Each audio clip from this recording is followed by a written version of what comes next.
Who was it? Who taught you that you had to? Who was the person or people in your life that told you or made you feel like you had to perform in order to be accepted? Think about that one for a second. Some of us are naturally, truly performers. It's fun to watch children because they're the children that are, I don't want to call them shy and awkward because that's not really the right word when you're talking about little kids. But there are some of them that they can sit in a corner and color or, have two little toys playing together or things like that for hours and hours and hours, and they need no interaction.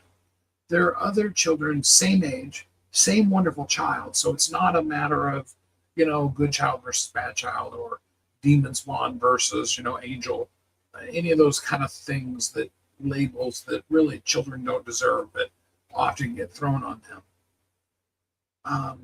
That same child is just like go, go, go, go, go constant. They just don't really have a off switch in them. They bound out of bed in the morning, excited about life. And you just about got to duct tape them to the bed to get them to lay down at night. And they're laying there going, I'm not tired. And that's it. I mean, they just from 1,000 to zero and from zero back up to 1,000. And they're like that. Both of those are fine. Okay. And some children are naturally, playfully performative. Others aren't. But I think over the course of time, often, terrifyingly so, people in our lives begin to tell us that we have to perform versus that when we're performing, it's fun or funny, or that part of the nature of who we are is as a very performance type of a person. It's that expectation of, dare I say it, perfection. And I don't know about any of the rest of you, but I know I've spent a lot of years of my life really living under the message that I had to be perfect because every time I wasn't, it was automatically that if I failed, like everybody does, and I'm not sure that back then I could have told you like everybody does, though I know I would have been able to easily said when I failed. As soon as I failed, some form of punishment. And the worst of it is, it wasn't like, getting a spanking or those kind of things. Hey, Judy, glad to have you here with us. It's more along the lines of withholding, quiet, lack of connection. That unfortunately, that's how some people show up in the world. They have put you in that place, and this is the role you're going to perform. And if you miss it, even just a little bit, there is hell to pay. And I'm not saying we should keep people like that in our lives, but sometimes we don't have a choice. Sometimes that very person I'm describing is your mom or your dad or a very, very close brother or sister. Not somebody you want to have to cut completely out of your lives. Though I do know many people who have had to, for their own sake, cut people out of their lives.